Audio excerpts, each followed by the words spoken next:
नमस्कार बहनों एवं भाइयों। पिछले अंक में मैंने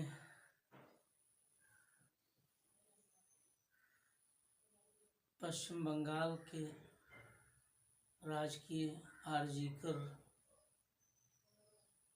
चिकित्सा महाविद्यालय में घटी अमानुषिक घटना और दुष्कृत्यपूर्ण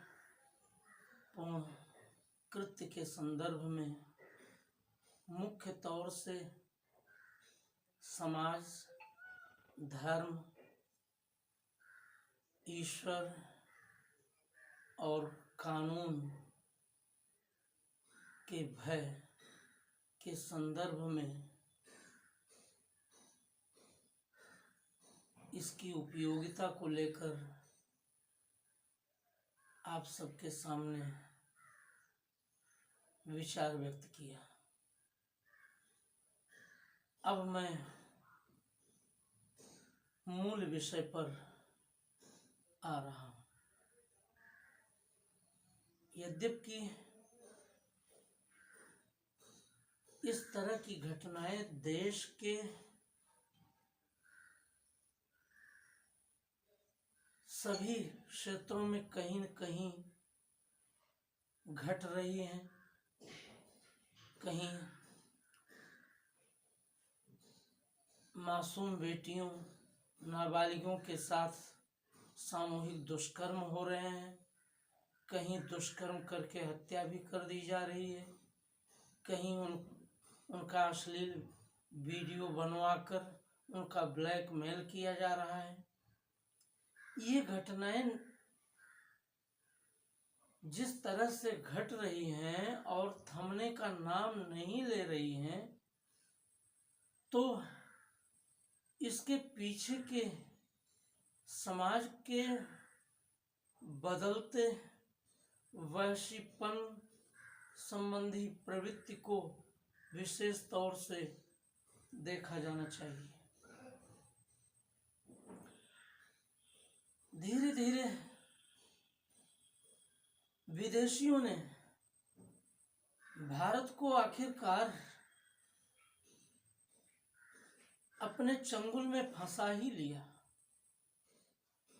विश्व गुरु के गौरव से अभिषिक्त भारत देश आज जिस विषाक्त वातावरण में पल रहा है, वो अपने आप में विचारणीय है।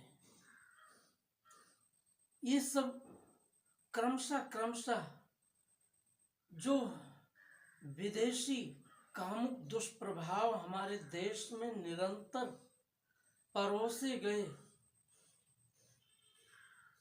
उसकी परिणति के रूप में भी जानने योग्य है। अन्यथा हमारे समाज की अपमनोवृत्तियों का नियमन ये चारों प्रकार की शक्तियां, मतलब समाज की शक्ति, धर्म की शक्ति, ईश्वर की शक्ति और शासन प्रशासन या कानून की शक्ति, राजा की शक्ति किसी समय में किया करते थे। इनके भय से लोग स्वभावतः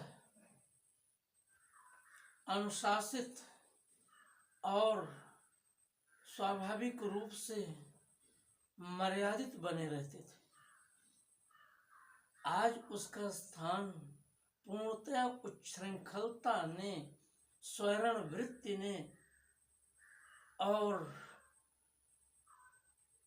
उन्मुक्त अंध कामुकता ने ले लिया है। अब हमारे देश की बहु बेटियां, माताएं, ललनाएं, यत्र नार्यस्तु पूजन्ते रमन्ते तत्र देवताः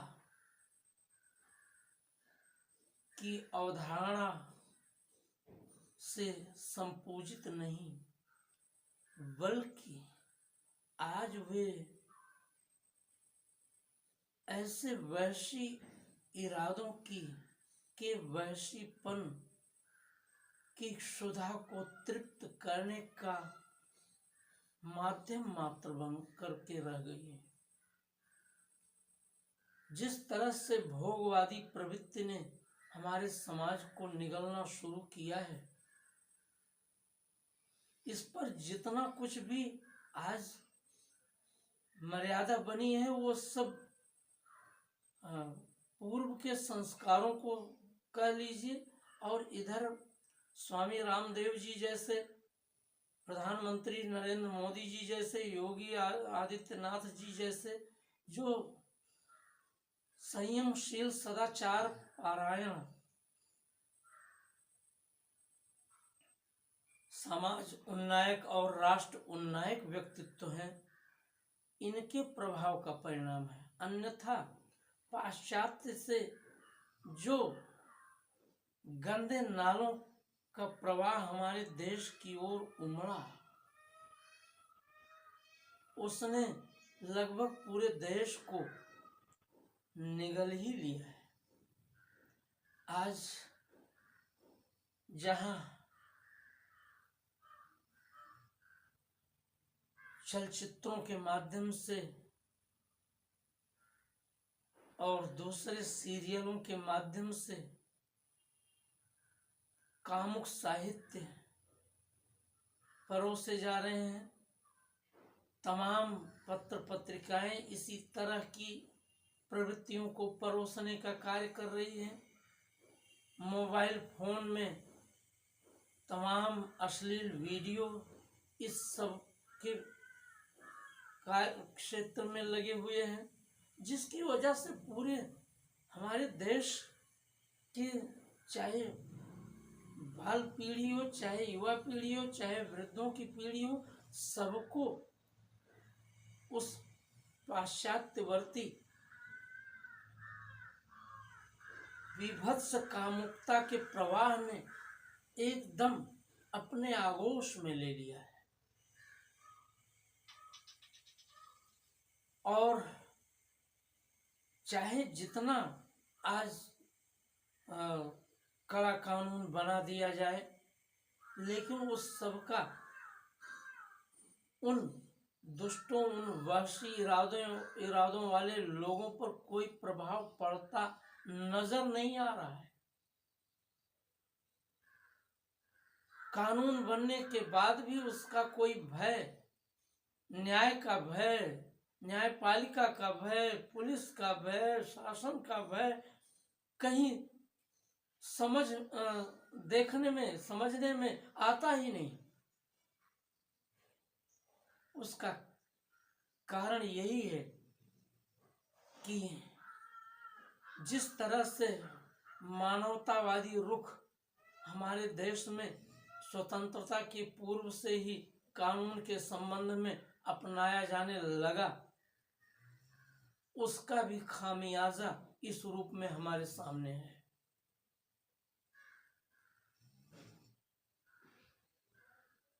जो भी वैसी इरादे इस ओर उत्प्रेरित होते हैं, उसके लिए अधिकतम संसाधन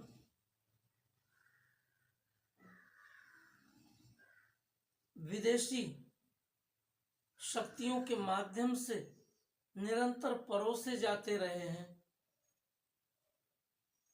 और आज वो पूरी तरह से हमारे समाज पर हावी हो चुका है। हमारे समाज को उसने अपने प्रभाव में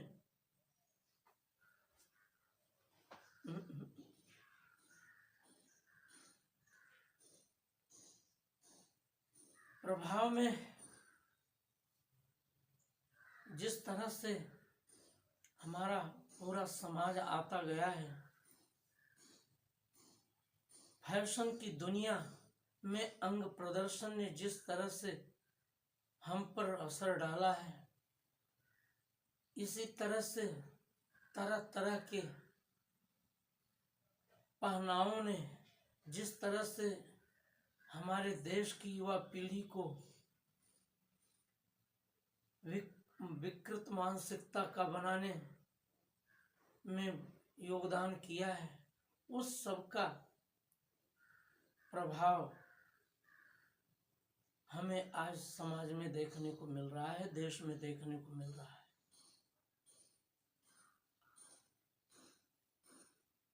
मानवता वादी अवधारणा किनके लिए?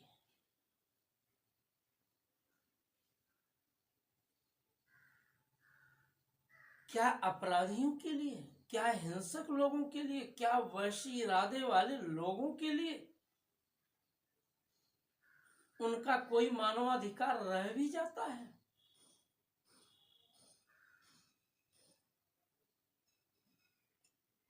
ये तथाकथित मानवाधिकारवादी लोग जिस समय मानवाधिकार की बात किसी अपराधी के पक्ष में करते हैं, तो उनको जवाब देने के लिए लोग खड़े क्यों नहीं होते हैं कि जब उन्होंने किसी की जान ली, किसी के साथ सामूहिक दुष्कर्म किया, किसी के साथ बलात्संग किया, किसी को मौत के घाट उतारा, तब तुम्हारा मानवाधिकार कहाँ था? क्या कर रहा था? तब तुम्हारे मुंह से बोली क्यों नहीं फूट रही थी?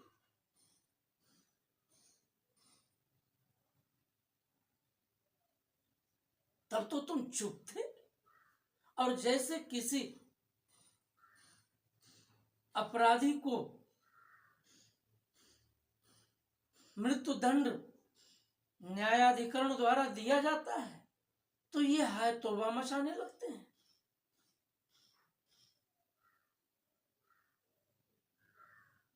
जब अफजल गुरु को फांसी की सजा निर्धारित की गई थी, तो किस तरह से आधी रात को सर्वोच्च न्यायालय खोल करके उसके विषय पर सुनवाई करने का दबाव डाल दिया गया, और सर्वोच्च न्यायालय ने उसे सुनने का कार्य किया। क्यों किया? क्या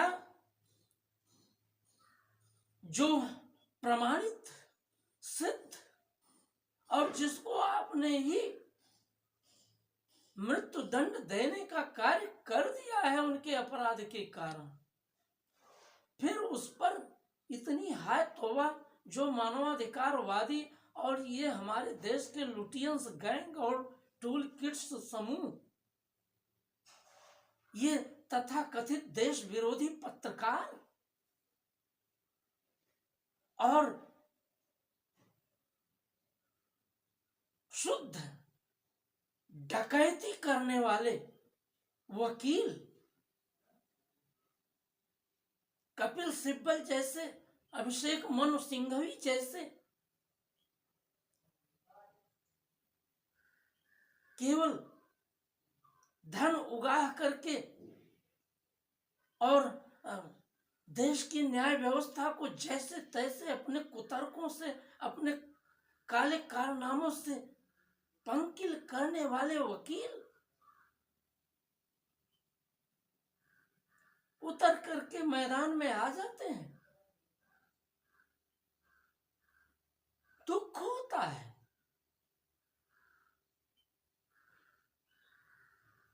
जो रंगे हाथ पकड़ा गया हो किसी अपराध को करते हुए, उसके लिए भी ये सब उसी तरह से हाथ तौबा करते हुए आगे आते हैं, जैसे मानो ये न्याय व्यवस्था नहीं बल्कि उनके जेब में रखी हुई उनकी प्रणाली की अपनी खुराफाती व्यवस्था है। ये सब यही दर्शाता है कि मानवाधिकार की बातें उनके लिए होनी चाहिए जो बेगुनाह किसी के अपराध के शिकार होते हैं।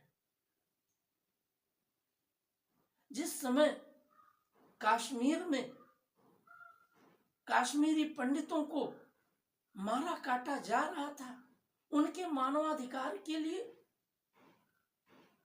दुनिया के ये पश्चिमवर्ती देश अमेरिका और उसके गैंग के देश चुप रहे थे, उनके मुंह से कुछ नहीं निकल रहा था।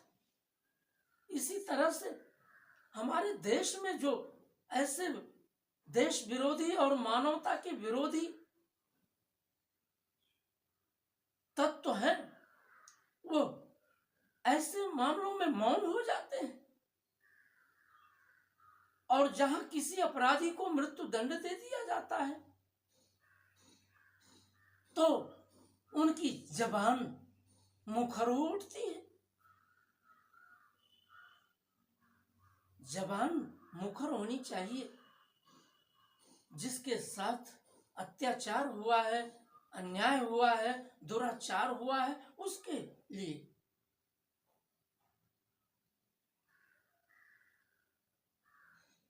बड़े दबाव में अभी सर्वोच्च न्यायालय ने स्वतः संज्ञान लेने वाला आचरण किया। राजकीय आरजीकर चिकित्सा महाविद्यालय में ट्रेनी डॉक्टर के साथ जो दरिंदगी प्रस्तुत हुई उसको लेकर के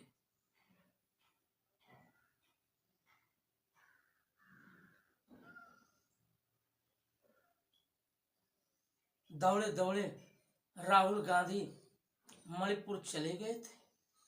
मणिपुर की जो दंगा युक्त घटनाएं निरंतर इधर घटी हैं, उसकी पृष्ठभूमि कहां से शुरू हुई है उसका भी तो पता लगाया जाना चाहिए। श्रीमती इंदिरा गांधी ने अपने ही देश भाइयों के लिए किसी समय मणिपुर में सेना लगाने का कार्य किया था और अपने देश भाइयों को के विरुद्ध ही सैन्य कार्रवाई कराई थी। शांतिपूर्ण धरना दे रहे करपात्री महाराज के साथ 1966 में श्रीमती इंदिरा गांधी ने गोली चलवा देने का कार्य किया था। नेहरू ने जब हिंदुओं के विरुद्ध मुस्लिम लीगी हिंसक गतिविधियां शुरू हुई थी 1946 में, उसके विरोध में बिहार में जिन किसानों ने संगठित होकर के उसका विरोध किया और उसका बदला लेने का प्रयत्न किया, उन 400 किसानों पर गोली चलवाने का कार्य नेहरू सरकार ने किया था और उन 400 किसानों को मार डाला गया था।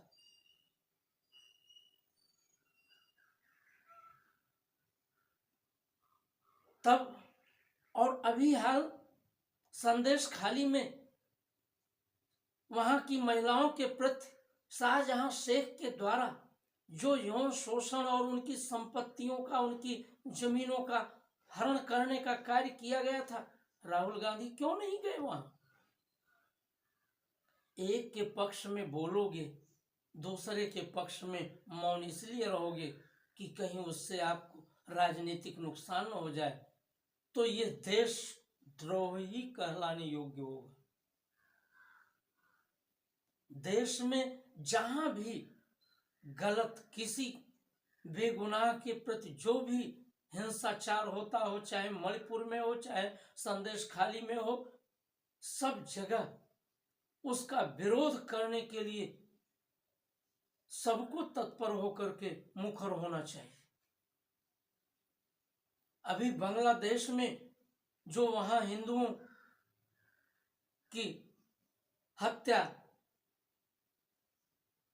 वहां के अराजक तत्वों द्वारा, वहां के जमायती इस्लामी उग्रवादी संगठनों द्वारा की जा रही है और इसके पहले अभी तक की जा चुकी है, उसके लिए मुंह जिनका सिल उठता है वो देशद्रोही हैं, वो सनातन धर्म के द्रोही हैं, ये भी समझा जाना चाहिए।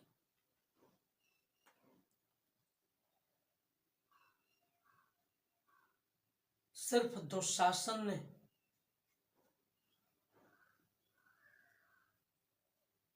द्रौपदी की के लज्जा वसन छीनने का प्रयत्न किया था और दुर्योधन ने अपनी जंघा ठोकी थी।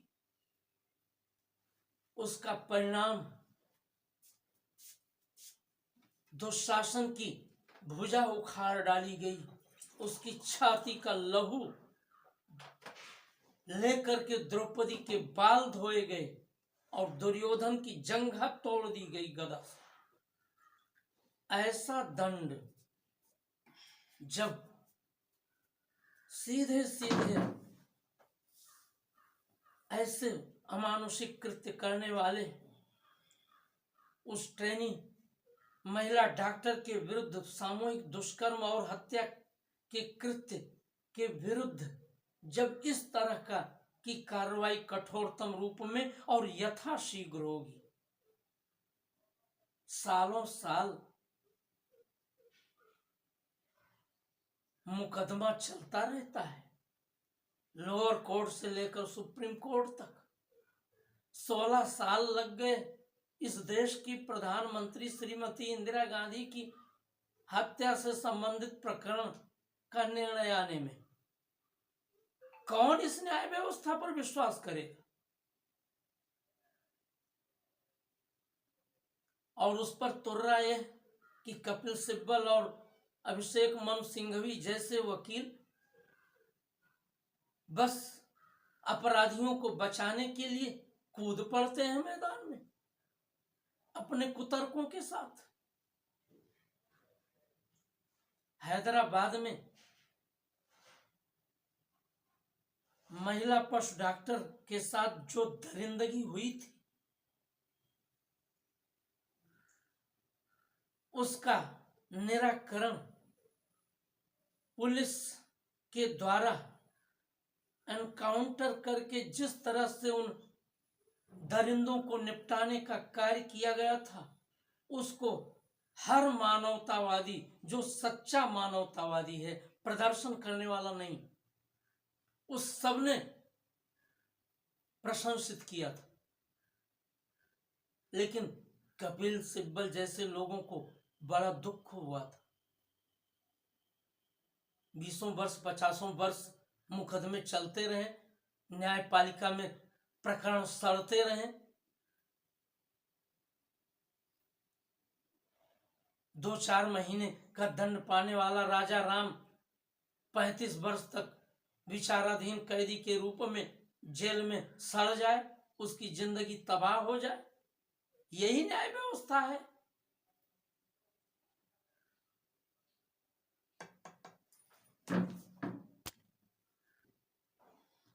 पश्चिम बंगाल में पहले वाम मोर्चा ने वहां की जनता को जिस तरह से त्रस्त, वाम मोर्चा की सरकारों ने जिस तरह से वहां की जनता को त्रस्त करने का कार्य किया, ममता बनर्जी के आंदोलन से लगा कि उस पीड़ा से वहां की जनता को निजात मिलेगी। लेकिन जनता को त्रस्त करने के मामले में, बेगुनाहों को राजनीतिक विद्वेष बस मौत के घाट उतरवाने के मामले में ममता बनर्जी, जो वहां की आज मुख्यमंत्री हैं, वे तो वाम मोर्चा की सरकारों से भी आगे निकल गई। अपने राजनीतिक विरोधियों का अपने पाले हुए गुंडों के माध्यम से किसी न किसी तरह से खात्मा करने में ममता बनर्जी का आज कोई दूसरा प्रतियोगी नहीं है। वही इस देश में इस तरह के हिंसक कृत्य को बढ़ाने में सबसे अधिक प्रस्तुत होकर के और पश्चिम बंगाल में हिंसाचार को बढ़ा रही हैं।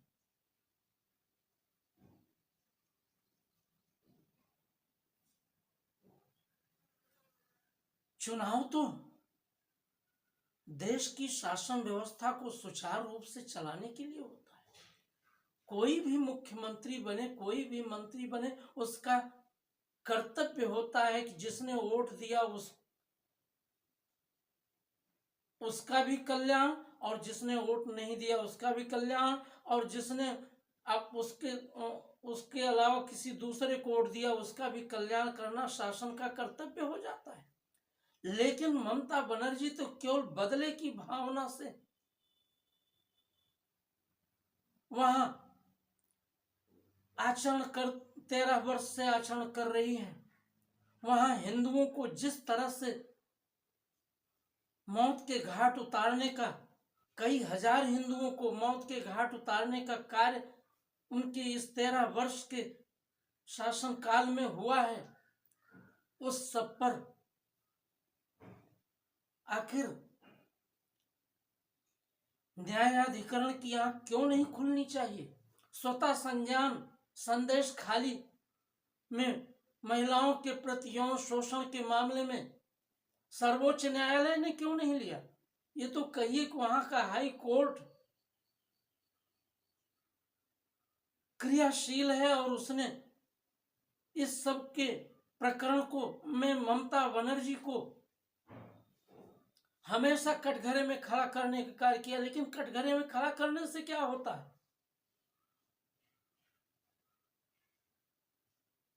धारा 356 का इस्तेमाल ऐसी ही अराजक शासन व्यवस्था के विरुद्ध करने के लिए संविधान निर्माताओं ने प्रस्तुत किया था। ये नहीं कि अपने अनुकूल अपनी पार्टी की सरकार बनवाने के लिए कांग्रेस की तरह धारा 356 का इस्तेमाल करने की व्यवस्था संविधान में की गई थी। लेकिन संविधान को कुचलने का, संविधान के उद्देश्य को ही नष्ट कर देने का कार्य कांग्रेस प्रधानमंत्रियों ने नेहरू से लेकर के नरसिंह राव जी की तक की सरकारों ने किया। राजीव की सरकार ने किया, इंदिरा गांधी ने तो हद कर दी।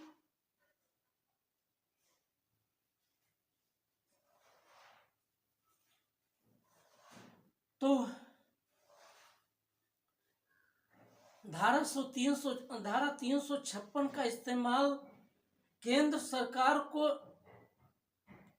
पश्चिम बंगाल में जिस तरह से घट रहा है और मणिपुर में भी जिस तरह से घट रहा है, उन दोनों में राष्ट्रपति शासन लगा करके वहां शासन व्यवस्था को, कानून के शासन को स्थापित करने का कार्य केंद्र सरकार को करना चाहिए।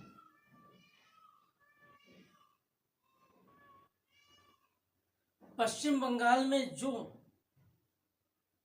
हिंसाचार निरंतर हुआ है, इसी तरह से मणिपुर में वहां जो मतेई और कुकी समूह के बीच में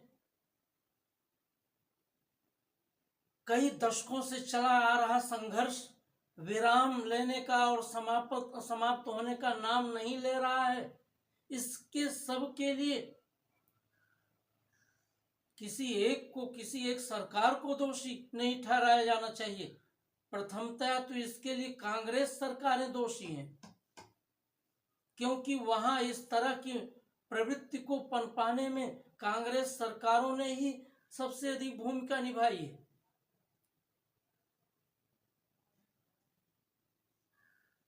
राहुल गांधी वहां शांति स्थापना के लिए टीम बनाकर नहीं जाया करते थे। उन्होंने जितनी बार मणिपुर जाने का कार्य किया उस आग को और परछाने के लिए किया। अगर सभी सामंजस्यपूर्ण ढंग से संगठित होकर उसमें सरकार के भी प्रतिनिधि रहते और विपक्षियों के भी प्रतिनिधि रहते और उनको समझाने का कार्य करते कि आखिर इससे मिल क्या रहा है,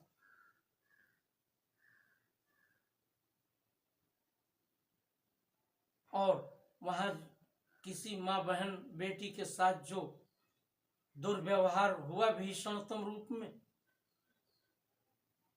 उसके लिए तो दंड ही सबसे महत्वपूर्ण पहला चरण है।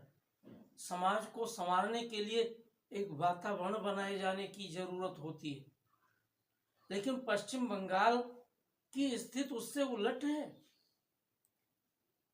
वहां तो सरकार ही गुंडा बनकर के सारे कृत्य करवा रही है।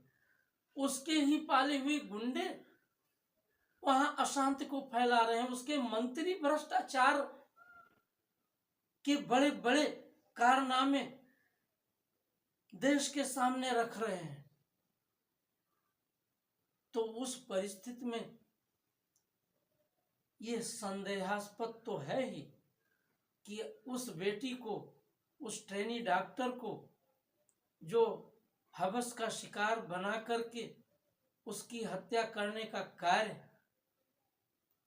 किया गया, उसके पीछे के षड्यंत्र को भी समझा जाना चाहिए। जरूर उस चिकित्सा महाविद्यालय में कुछ अनुचित, कुछ अनैतिक कृत्य वहां के प्रिंसिपल और वहां के दूसरे और स्टाफ के द्वारा, डॉक्टर्स के द्वारा किया जाता रहा होगा, जिसकी कलई खुलने का डर उन्हें उस महिला चिकित्सक से रहा होगा। इसलिए उसको इस तरह के अमानुषिक और पाशविक कृत्य का शिकार बनाया गया।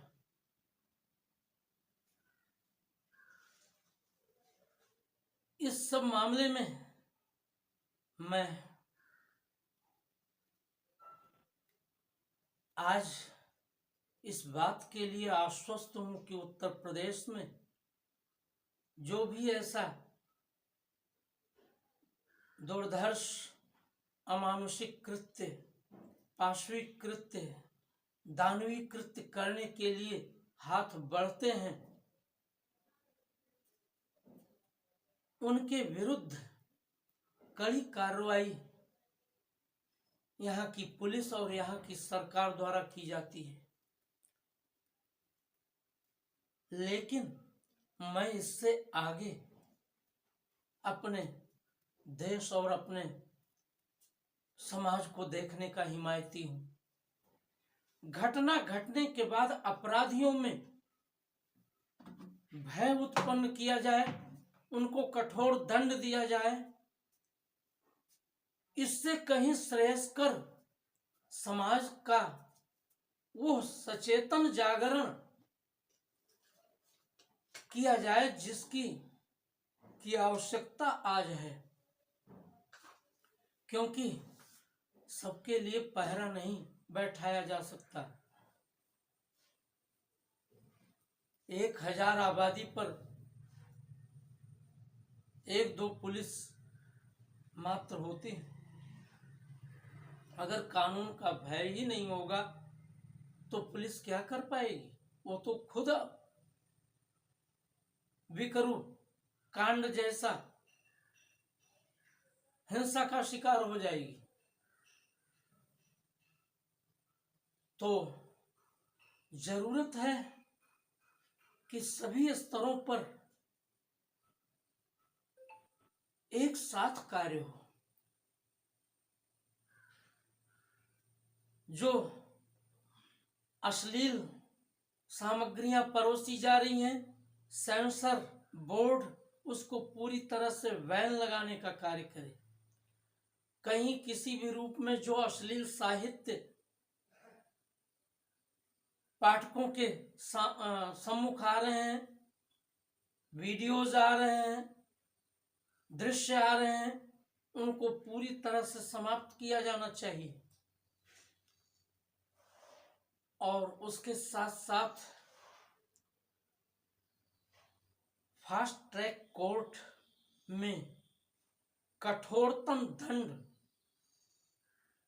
जिसे मैं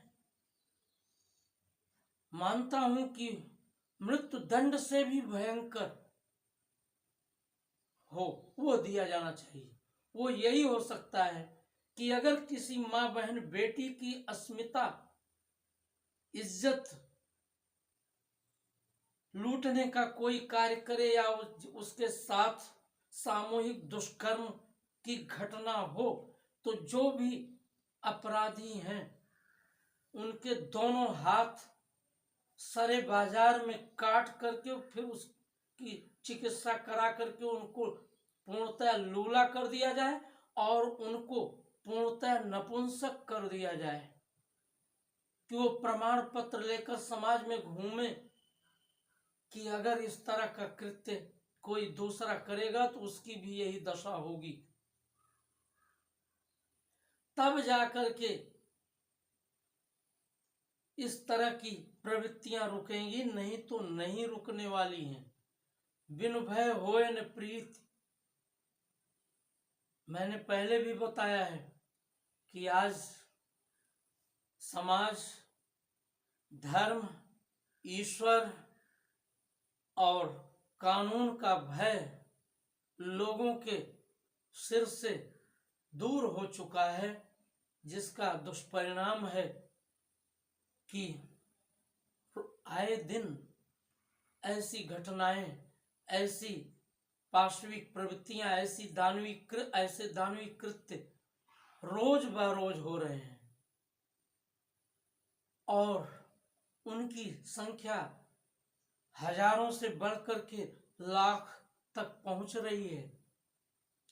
ये जब चौराहे पर ऐसे लोग दंडित किए जाएंगे, कानून बना करके कर दिया जाए, लेकिन दंडित किया जाए, तब लोगों के भीतर खौफ पैदा होगा। अन्यथा दंड दिया जाता रहेगा, उम्र कैद दी जाती रहेगी, मृत्यु दंड भी हो सकता है दे दिया जाए ऐसे मामलों में, लेकिन वहशी इरादे अपने वहशीपन करते हुए ही आगे बढ़ते रहेंगे। हम कुछ नहीं कर पाएंगे। मैं आप सबसे निवेदन कर रहा हूं कि इस प्रकरण में कठोरतम होने की जरूरत है। ऐसे जल्लादों को, ऐसे राक्षसों को दंडित करने के लिए महाजल्लाद और महाराक्षस बनकर हमारे न्यायाधिकरण को प्रस्तुत होना होगा। तब जाकर के ये घटनाएं रुकेंगी, अन्यथा रुकने वाली नहीं है। क्योंकि मैं इधर देख रहा हूं 2-2 वर्ष की मासूम बेटियां, 3 वर्ष की, 4 वर्ष की, 5 वर्ष की मासूम बेटियां ऐसे वहशी राक्षसों की दरिंदगी का आए दिन शिकार होने लगी है। ये तब रुकेगा जब ऐसे लोगों के विरुद्ध वो कृत्य होगा कि मारे लेदी कांपे घोड़, जो आज उत्तर प्रदेश में योगी आदित्यनाथ के द्वारा ऐसे अपराधियों के विरुद्ध किया जा रहा है। तब जाकर के कुछ थमता नजर आएगा, लेकिन पूर्णतया उसी दिन थमेगा जब ऐसे लोगों के दोनों हाथ काटे जाएंगे और उन्हें नपुंसक बनाया जाएगा। उनको इस तरह का दंड देकर के समाज में छोड़ दिया जाए। जहां जहां वे जाएं, अपना सर्टिफिकेट जब दिखाएंगे तो लोगों की समझ में आएगा कि कानून क्या होता है, अपराध करने का परिणाम क्या होता है। और मानवाधिकारवादियों को चिल्लाने दो, क्योंकि वे केवल अपराधियों के मानवाधिकार के लिए चिल्लाते हैं। बेगुनाहों के, निरीहों के, निर्दोषों के ऊपर हो रहे अत्याचार के विरुद्ध उनका मुंह सिला रहता है, तब अमेरिका के मुंह से एक शब्द नहीं निकलता है। तब उसे मानवाधिकार तब याद आता है जब किसी अपराधी को कठोर दंड मिल जाता है। और इसी तरह हमारे देश में जो देशद्रोही राजनीतिज्ञ आचरण कर रहे हैं कि एक समूह के में से किसी के विरुद्ध अगर कोई ऐसा कृत्य हो गया तो उनके मुंह मुखर हो उठते हैं, और दूसरे समूह के प्रति ऐसा ही कृत्य होता है तो उनकी जबान सिल जाती है। राजस्थान में कन्हैया कुमार की जो नृशंस हत्या की गई थी, उसमें ये राहुल गांधी, ममता बनर्जी और वाम मोर्चा के सीताराम येचुरी जैसे, वो वृंदा करात जैसे जो राजनेता हैं, राजनेत्री हैं, उनकी जबान एकदम बंद थी।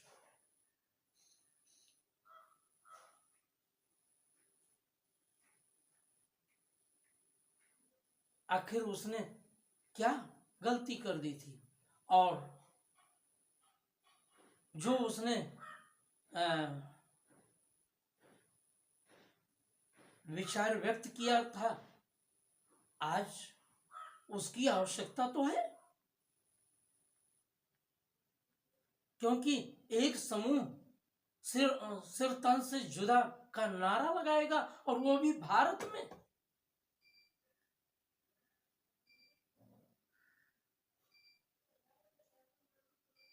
वहां पर सर्वोच्च न्यायालय स्वतः संज्ञान लेने से क्यों चूक गया था? और भी तमाम मामले हैं जहां स्वतः संज्ञान की सचमुच जरूरत होती है। सर्वोच्च न्यायालय और उसके लोग मौन साध लेते हैं। क्या संदेश देना चाहते हैं?